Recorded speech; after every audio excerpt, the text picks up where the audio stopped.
We have spoken about these things for a while, but it's now abundantly clear that the president and his government have chosen violence as a weapon for political survival and as a weapon for political engagement.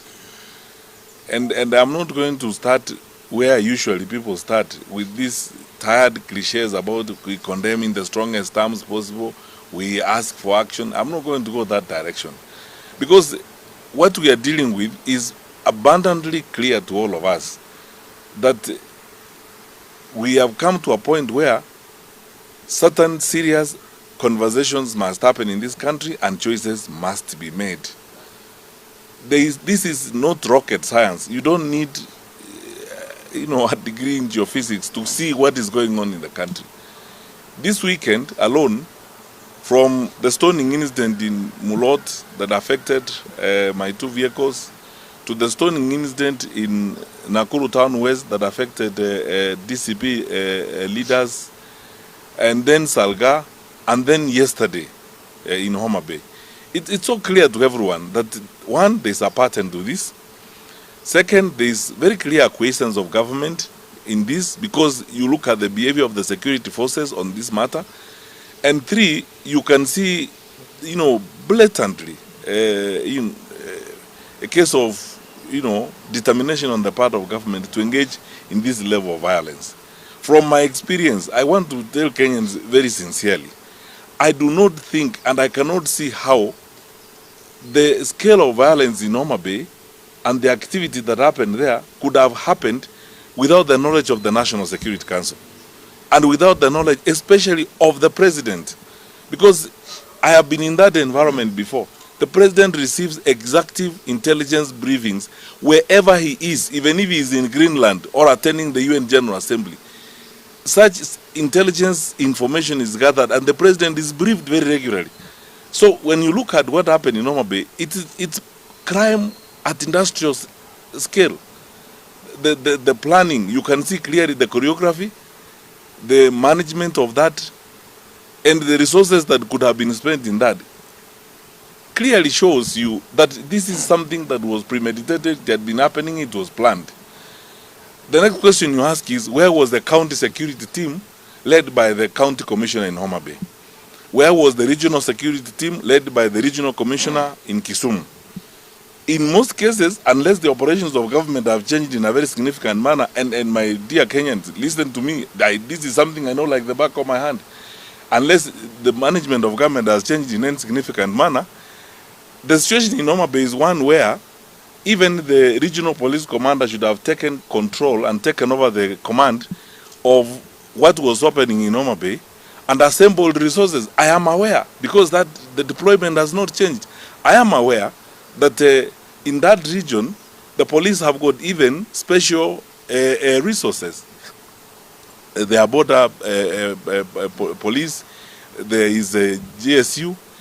They would have been able to mobilize sufficient resources to address what was happening, but they couldn't because clearly there was a sense of acceptance on the part of the security forces that ought to have happened.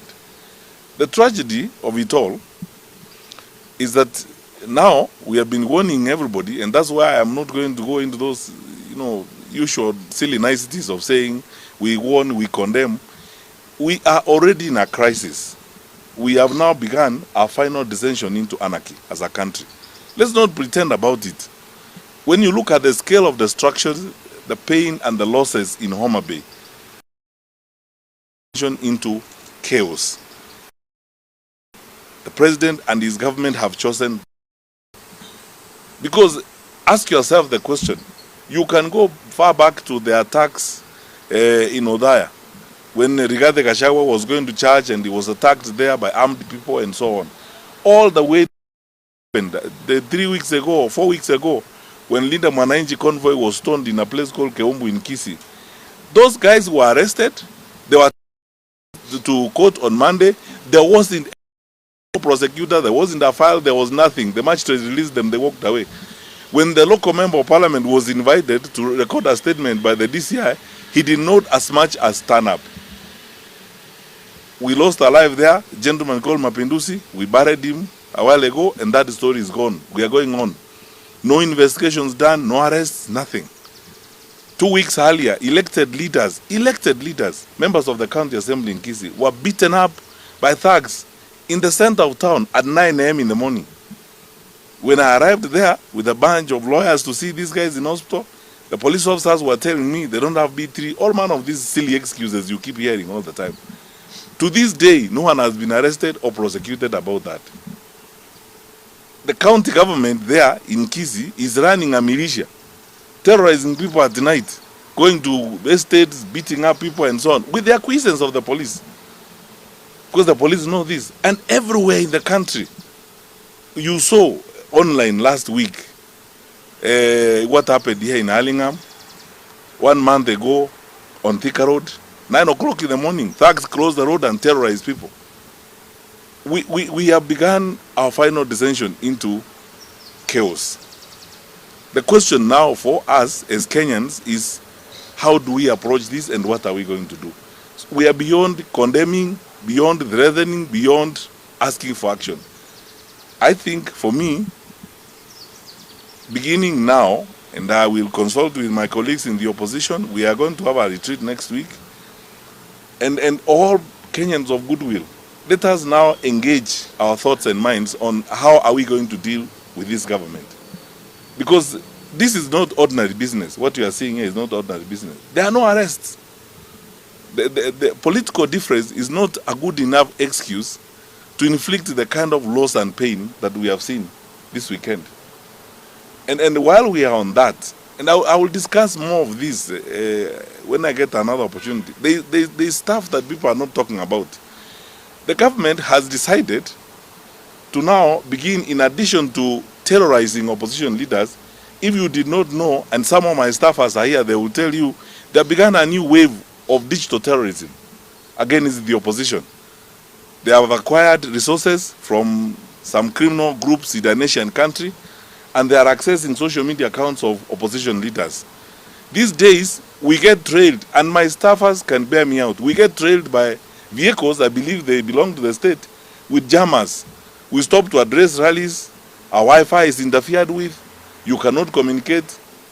I was checking with my staffers who were checking with the team that Rigathi Gachagua was traveling with over the weekend. They began experiencing the same challenges on the trail. And these are jammers. I believe this is the work of the state. Who has the capacity to do that?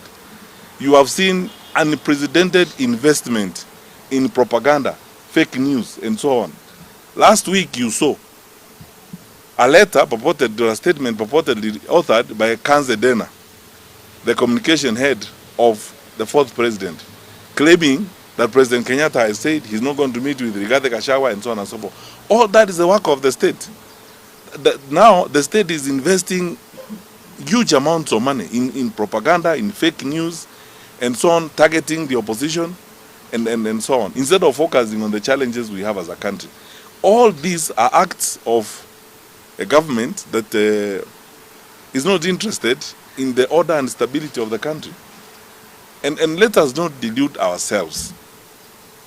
Let us not delude ourselves.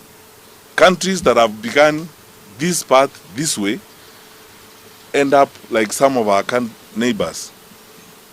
The level of anarchy in the country and the evidence of state failure is all over, is replete. And by the way, we talk to senior officers even in the security sector. They are demoralized, they are so frustrated. Where do we get some of this information? Is senior security officers, some of who talk to us,